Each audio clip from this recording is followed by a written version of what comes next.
Olá, graças e paz. Eu quero partilhar com você, nesse momento, uma orientação para a ministração dessa semana no GM, no seu grupo missional. O tema geral é a palavra desse domingo, do Dia dos Pais. Paternidade, um grande desafio. Mas a gente vai, para desenvolver, junto com o grupo pequeno, a gente vai aprofundar a reflexão. Então vai ser necessário a gente repartir a palavra em várias partes para que haja assim um bom aproveitamento e não se tome muito tempo, né, na reunião e a terminar muito tarde, cansativo. Então a gente vai caminhar nessa direção. E especificamente nessa semana nós vamos enfatizar sobre fatores escravizantes ou limitadores da paternidade.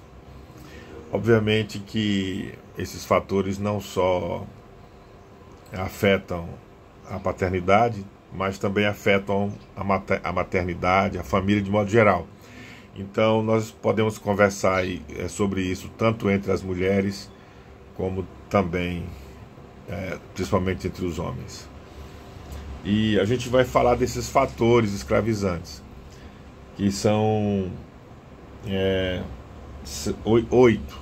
Né? Na pregação eu citei diretamente 7, mas na introdução eu tinha falado de um outro. Então eu estou incluindo todos no mesmo ponto. Então vai dar 8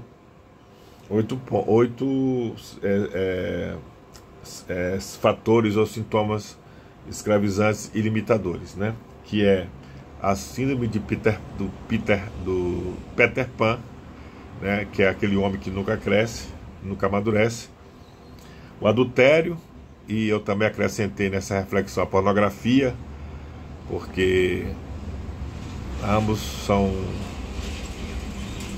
ligados um com o outro, infantiliza o homem, né? Gera brigas e inseguranças na família. E a pornografia para o casado também é um tipo de adultério, porque o adultério, disse Jesus, não tem a ver somente com o que a gente faz, mas também com o que a gente pensa, né?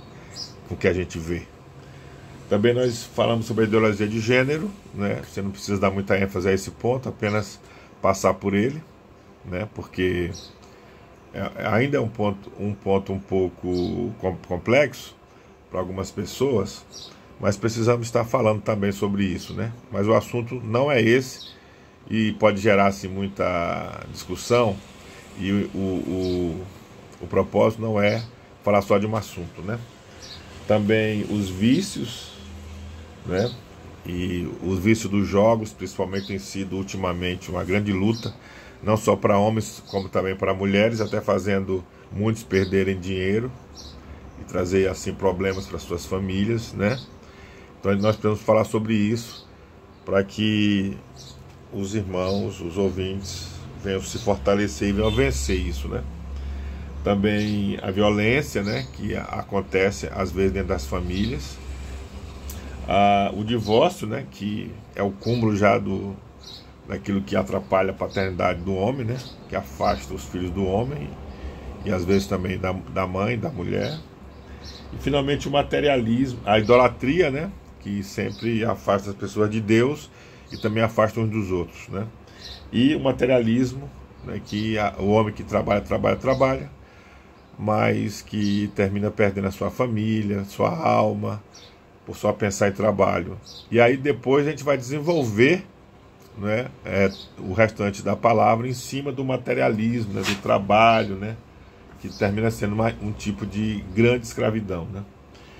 E nós, no segundo ponto, nós falamos sobre quando somos livres da escravidão, descansamos. Seja lá qual que seja a escravidão, quem é livre vai conseguir descansar e produzir mais na sua vida, né? E vai adorar a Deus, né? Mas nós, nesse segundo ponto, vamos enfatizar que a liberdade da escravidão traz descanso à nossa alma, e Jesus Cristo veio justamente para nos libertar nos fazer livre, nos dar descanso. E vamos falar primeiramente disso nessa primeira parte das ministrações sobre a paternidade, né? No final a gente convida todos aos descrentes, aos convidados que não são ainda crentes, a entregar suas vidas a Cristo, se reconciliar, e também pedindo para que todos presentes entreguem em seguida, né, todas as suas cargas, né, toda a sua escravidão, né, a Jesus Cristo, para que Jesus Cristo venha aliviar as dores, porque essa é a promessa da sua palavra, e ele veio para resgatar os cativos, né, em qualquer momento das suas vidas, né? E aí nós vamos concluir nessa parte, né, depois da oração, dando os avisos, né? Então quem for dar os avisos, venha caprichar nos avisos, dando ênfase à rede de casais essa semana, e também o nosso encontro dominical às 18h30. Então, queridos, essa é uma preparação. Estude a palavra várias vezes, né? Leia os textos, né? Se você achar algum texto equivocado, meio esquisito, me pergunte, né? Pastor, será que o senhor não errou aqui não? Para que chegue lá na hora da reunião, tu não lê um texto que não tem nada a ver com o que é o assunto, né? Que outros dias eu me confundi, botei o texto errado e ninguém reclamou do texto. Então a gente tem que ler e entender o texto.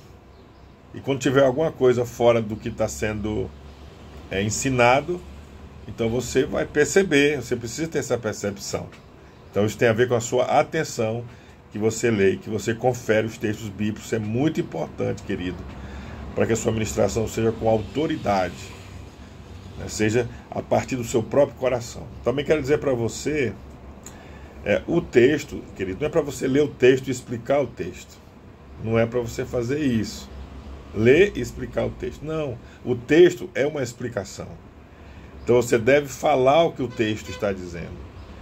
Algumas coisas você fala, entendendo o que o texto está dizendo, você fala espontaneamente. Algumas partes você lê, né, e você vai ensinando com autoridade, a partir de você mesmo. Se você vai ler e explicar, você está perdendo autoridade, se você ficar lendo e explicando. Porque você vai estar falando de uma coisa que o outro escreveu, né? Então, o que está escrito já é uma explicação da palavra. O ensinamento já está dado no texto. Então, você precisa captar o texto e ler várias vezes para você falar livremente, apenas conferindo algumas coisas, porque o texto é grande, às vezes lê alguma coisa, mas sem ficar dando explicação. O próprio texto se auto-explica. Amém, querido? Vamos tentar conseguir fazer isso, que vai ser um grande progresso em nossos GMs. Tá bom? E se você não participou do culto, mesmo que você tenha participado, reveja a palavra no Facebook. Está lá, reveja, né, a palavra lá, vai estudando e ouvindo, amém? E você vai ser bem cheio da palavra para você desaguar no coração e na alma dos irmãos do seu grupo missional. Amém, queridos? Então Deus te abençoe. Estou mandando para você o estudo, amém? E também esse vídeo para que você seja bem preparado para ministrar nessa semana. Deus te abençoe, querido. Deus te abençoe. Deus te use poderosamente.